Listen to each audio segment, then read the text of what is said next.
आपने मुझे मांग संख्या 42 और 45 पर बोलने का अवसर दिया, मैं आपका आभारी हूँ। मारवाड़ में अकाल हमेशा आता रहा है, हमको विरासत में मिला है। 7 में से 5 वर्ष अकाल रहा और 2 वर्ष ज़माने देखने को हमको मिलते रहे। इसलिए कहा गया है कि पग पूगल धड़ कोठड़े उदरज बीकानेर, भूलो चूको जोधपुर ठावो जैसलमेर। अकाल कहता है मेरे पैर पूगल में, बीकानेर जिले का गांव है, सिर कोठड़ा जोधपुर मारवाड़ में तथा उदर अर्थात धड़ बीकानेर में स्थित है। कभी कभी मैं जोधपुर में रहता हूं, परंतु जैसलमेर मेरा स्थायी निवास है।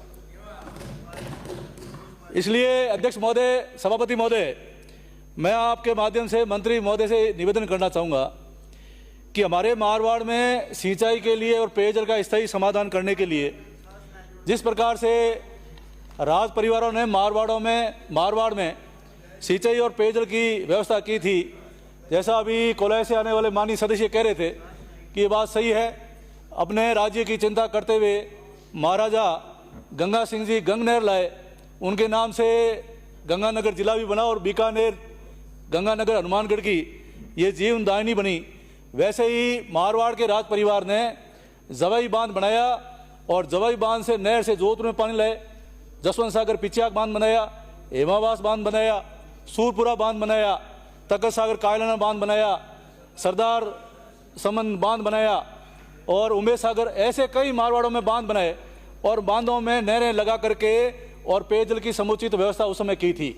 इसलिए मेरा खास तौर से आपसे आग्रह है कि ERCP जिस प्रकार से योजना लाई गई है वैसे ही WRCP योजना लाई जाए और गुजरात और राजस्थान का जो जल बंटवारा समझौता हुआ था उसका MOU करवा करके और उस माही का पानी लूणी में लाए और लूणी से पाइपलाइन के माध्यम से या नहरों के माध्यम से मारवाड़ में ये जितने बड़े बांध बनाए गए हैं उन बांधों को जोड़ने से हमेशा के लिए हमारी सिंचाई की और पेयजल की समस्या का समाधान हो सकता है। आज मैं कह सकता हूं कि अभी बायतू से आने वाले विधायक कह रहे थे कि ठाकुरों के बारे में, राजाओं के बारे में उन्होंने बात करी, लेकिन ये वास्तविकता ये है कि गांव में जितने भी, अच्छा उस दिन के बाद वापस नहीं आए, लेकिन मैं कहना चाहूंगा कि माननीय प्लीज जिस प्रकार से जवाई बांध बनाया गया है और उसे जो जवाई नहर जोधपुर आई, अब इतना क्वालिटी का निर्माण हुआ है कि उसमें से पूरे दिन अगर कारीगर मेहनत कर ले तब भी एक भी वहां से पत्थर नहीं निकाल सकता।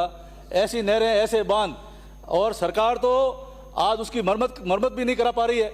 इतने बड़े बड़े सोर्स है, इसलिए गाँव के अंदर जहाँ भी बने हर गाँव में कुआं बना हुआ है। मेरे गाँव में भी राज परिवार की तरफ से कुआं, आज 36 को माँ पानी पीती है।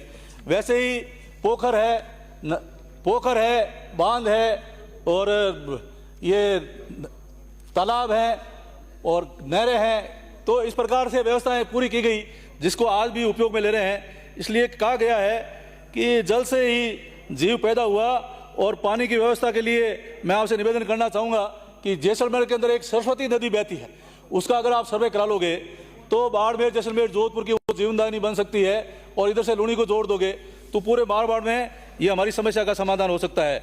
मेरे विधानसभा क्षेत्र शेरगढ़ में भी आदरणीय तत्कालीन केंद्रीय मंत्री, जल शक्ति मंत्री गजेंद्र सिंह जी शेखावत ने करीब 100 करोड़ की परियोजना में 50 चेक डैम और एक गोताबर बांध का निर्माण कराया। जब उसकी फिजिबिलिटी सर्वे हुई थी तो वो 22 मीटर की फिजिबिलिटी थी, लेकिन निर्माण होते होते वो 11 मीटर ही किया गया और 11 मीटर करने के बाद पहली बारिश में ही कम ही बारिश हुई और पहली बारिश में ही पानी ओवरफ्लो हो गया और 6 घंटे तक पानी ओवरफ्लो होकर बहता रहा। इसलिए जो वो बांध बनाया गया है उस बांध का जो भराव क्षेत्र है उस भराव के अंदर सारा मलबा डाल दिया गया और ओवरफ्लो 2 मीटर नीचे कर दिया गया। मंत्री महोदय, मेरी आपसे ये मांग है कि जो ये बांध बना है, ये बांध हमारे विधानसभा क्षेत्र शेरगढ़ की जीवनदायिनी जीवन रेखा बन सकता है। करीबन 10 वर्ग किलोमीटर भराव क्षमता है। बांध का कैचमेंट एरिया 2100 बीघा है। ग्राम पंचायतें 30, राजस्व गांव 150, जनसंख्या 1.25 लाख, पशुधन 2 लाख, नलकूप 2000, हैंडपंप 2000, कुएं 700, कृषि भूमि 70,000 बीघा को लाभ मिलेगा। इसलिए मेरा आपसे निवेदन है कि इस बांध को आप 11 मीटर की बजाय 22 मीटर कर देंगे तो हमारे पूरे विधानसभा क्षेत्र की समस्या का समाधान इसी बांध से हो सकता है। तो ये आप करें या केंद्र सरकार से कराएं, लेकिन इस बांध की जो ऊंचाई है वो हमारी इसको 22 मीटर कराएं। मैं आदरणीय हमारे राजस्थान के यशस्वी मुख्यमंत्री आदरणीय भजनलाल जी का आभार व्यक्त करना चाहूँगा कि उन्होंने दीर्घगामी रन ऑफ वाटर ग्रिड स्थापित करने एवं ग्रिड अंतर्गत 30,000 करोड़ की लागत के अधिकारी करने की घोषणा बजट में की है। आपने वर्षों से जवई बांध से जोधपुर लाई गई जवई नहर जो बंद पड़ी थी वह जीर्ण हो गई थी। नहरी सीमा को जमीन पर लोग कब्जे कर रहे थे। इस नहर का जीर्णोद्धार व जोधपुर पाली शहर में पेयजल आपूर्ति 2,280 करोड़ रुपए स्वीकृत किए हैं। इसके लिए हम मुख्यमंत्री जी के आभारी हैं। साथ ही आपने हमारे महात्मा गांधी नरेगा अंतर्गत जल ग्रहण संरक्षण के लिए 2,627 करोड़ रुपए स्वीकृत किए और एनीकटों को मरम्मत के लिए 550 करोड़ रुपए मरम्मत किए। मैं मंत्री महोदय आपको एनीकट के प्रस्ताव भी दिए हैं और तालाबों के भी प्रस्ताव दिए हैं। तो जितने भी बड़े तालाब हैं मैं आपसे खास मांग करना चाहूंगा, तालाब जहां पर पानी का आ रहा है 12 महीने ही पानी रहता है, ऐसे तालाबों का आप डीपीआर तैयार करें और इस योजना में स्वीकृत कराएं। मैं सभापति महोदय आपसे निवेदन करना चाहूंगा कि हमारे जोधपुर में एक विश्व का बड़ा उदाहरण है कि पेड़ों को बचाने के लिए हमारे वहाँ शहीद हुए अमृता देवी जी, जिन्होंने कहा रूख बचे और सिर साटे तो भी सस्ता जान, यानी कि रूख बचता है का मौका दिया, सिर कटता है तभी सस्ता जान। इसके लिए इससे बड़ा उदाहरण नहीं हो सकता।